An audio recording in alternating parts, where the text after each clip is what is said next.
Hi, second graders. I'm super excited because today we are going to start a brand new chapter book called Flat Stanley by Jeff Brown.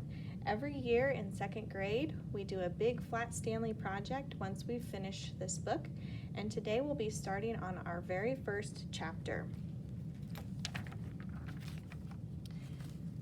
The first chapter is called The Big Bulletin Board. Breakfast was ready. I will go wake the boys, Mrs. Lambchop said to her husband, George Lambchop. Just then, their younger son, Arthur, called from the bedroom he shared with his brother, Stanley. Hey, come and look, hey! Mr. and Mrs. Lambchop were both very much in favor of politeness and careful speech. Hay is for horses, Arthur, not people, Mr. Lambchop said as they entered the bedroom. Try to remember that. Excuse me, Arthur said. But look! He pointed to Stanley's bed.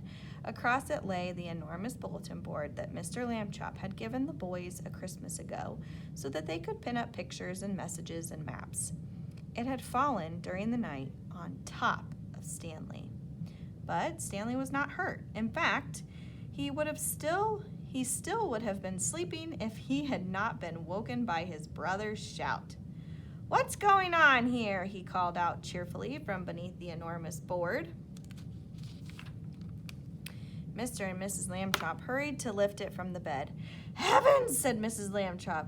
Gosh, said Arthur, Stanley's flat as a pancake, said Mr. Lambchop. Darndest thing I've ever seen. Let's all have breakfast, Mrs. Lambchop said. Then Stanley and I will go see Dr. Dan and hear what he has to say. In his office, Dr. Dan examined Stanley all over. How do you feel? He asked. Does it hurt very much? I felt sort of tickly for a while after I got up, Stanley Lambchop said, but I feel fine now. Well, that's mostly how it is with these cases, said Dr. Dan. We'll just have to keep an eye on this young fellow, he said when he had finished the examination. Sometimes we doctors, despite all our years of training and experience, can only marvel at how little we really know. Mrs. Lambchop said she thought Stanley's clothes would have to be altered by the tailor now, so Dr. Dan told his nurse to take Stanley's measurements. Mrs. Lambchop wrote them down. Stanley was 4 feet tall, about a foot wide, and half an inch thick. So here's an inch. He's just half of that thick. Super, super flat. All right, and next we're going to be ready for chapter 2, which is called Being Flat.